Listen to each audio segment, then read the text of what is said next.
Unified Payments Interface or UPI, a real-time payment system, was launched in India in April 2016. Last year, we launched a pilot of a technology platform which enables frictionless credit. And this initiative is very important for all policymakers, for all authorities, whether they are from governments or central banks, or they are private banks or private financial companies. From this initiative which we launched last year, it's still in the pilot mode, and it's called it's basically a technology platform for enabling frictionless credit. From now on, we proposed to call it the Unified Lending Interface. I repeat, the Unified Lending Interface, that is ULI. Jharkhand Vidhan Sabha TV के समस्त दर्शकों को मेरा नमस्कार और जोहार। मैं M.A. Haq, visiting faculty central university Delhi and mentor for civil services aspirants. मैं इकोटॉक कार्यक्रम के अंतर्गत इकोनॉमिक्स के मुद्दों को सरलता के साथ आपके सामने प्रस्तुत करने का प्रयास करता हूं। आज जिस टॉपिक की बात कर रहा हूं वो एक बड़ा महत्वपूर्ण टॉपिक है और आने वाले टाइम पे एक क्रांति के रूप में उभर कर सामने आ सकता है।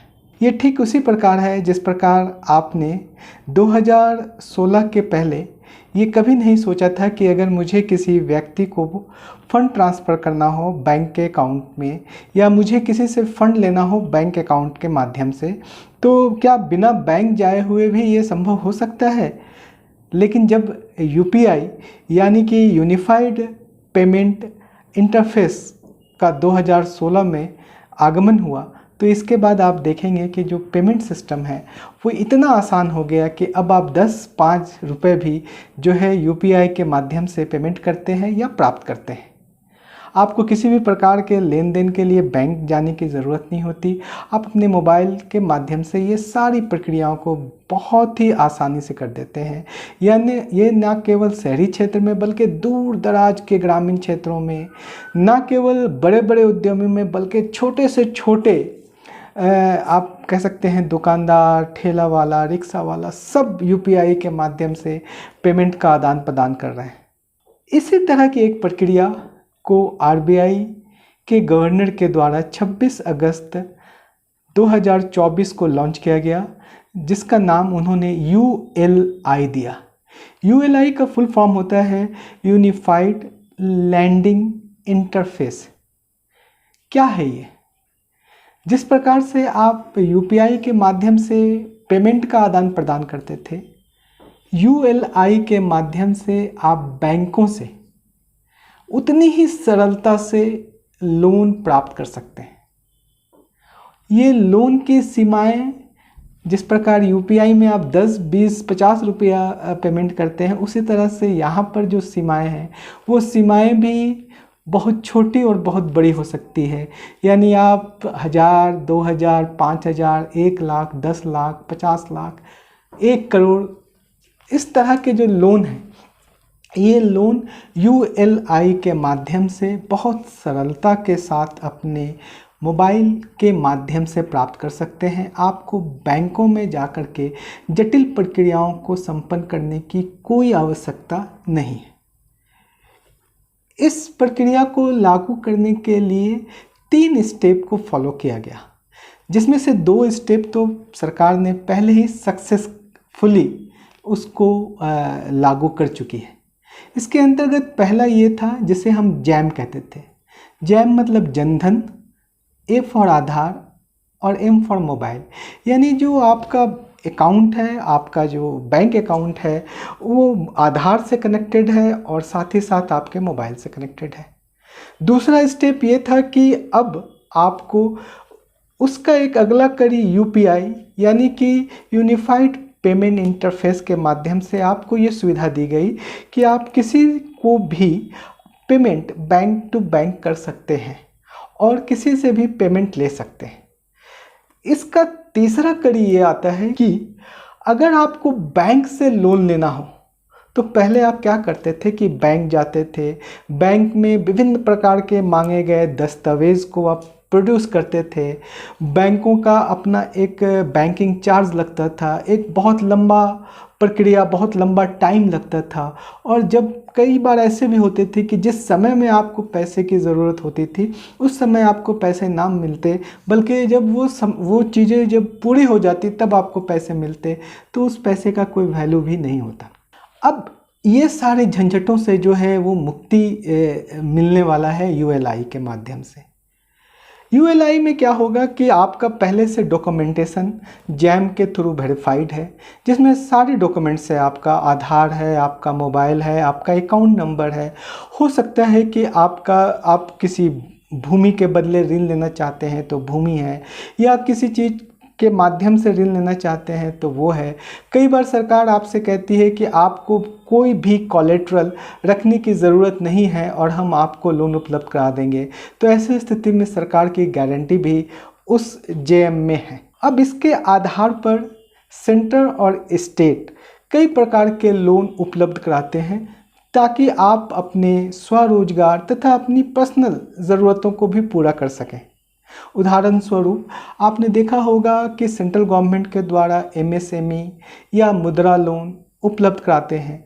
इसी प्रकार से झारखंड सरकार के द्वारा मुख्यमंत्री रोजगार सृजन योजना के तहत 50,000 या उससे ज़्यादा के लोन आपको उपलब्ध कराते हैं।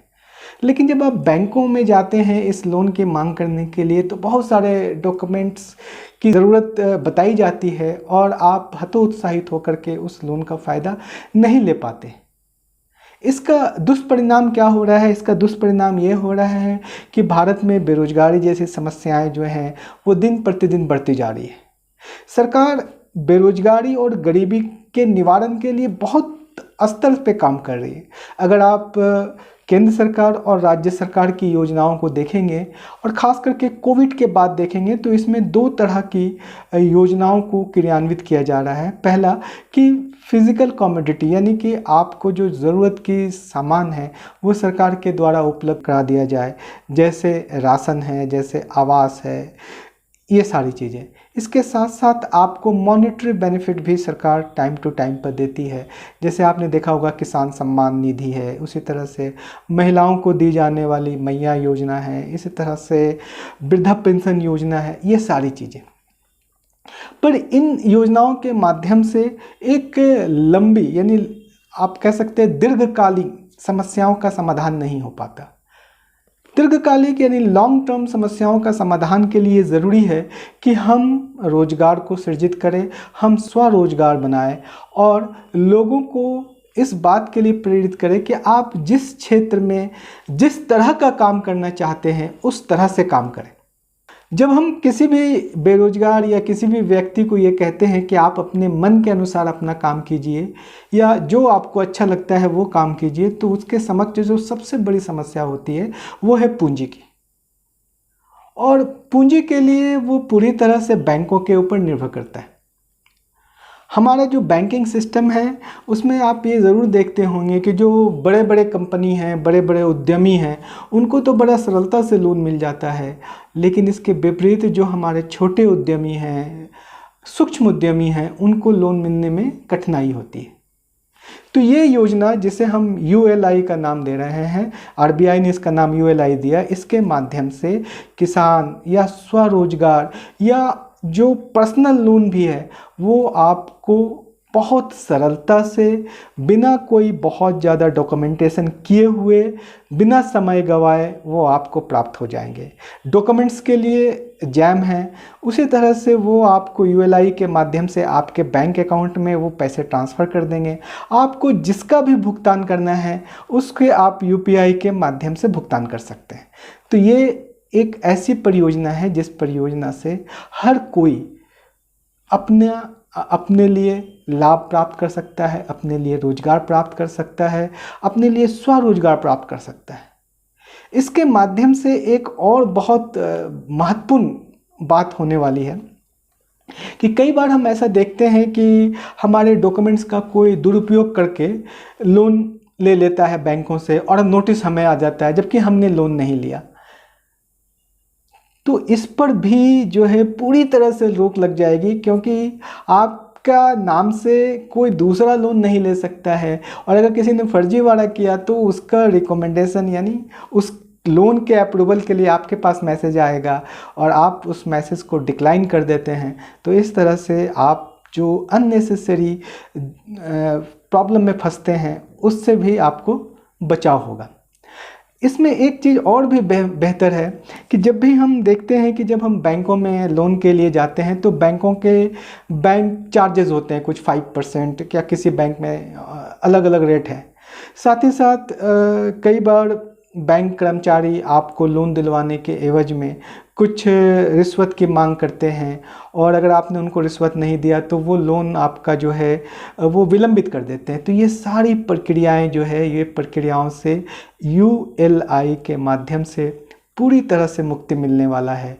और जिस प्रकार से अभी आपने देखा कि UPI जो 2016 में आया था और लोगों को विश्वास नहीं हो रहा था कि इस तरह से पेमेंट हो सकते हैं, लेकिन अगर आप आज देखेंगे तो आज हम इसका ये देख सकते हैं कि जितने भी डिजिटल ट्रांसफ़र हो रहे हैं उसमें से लगभग 80% जो ट्रांसफ़र है वो UPI के माध्यम से हो रहा है। और UPI आए हुए कितना वर्ष हुआ है? 8 वर्ष।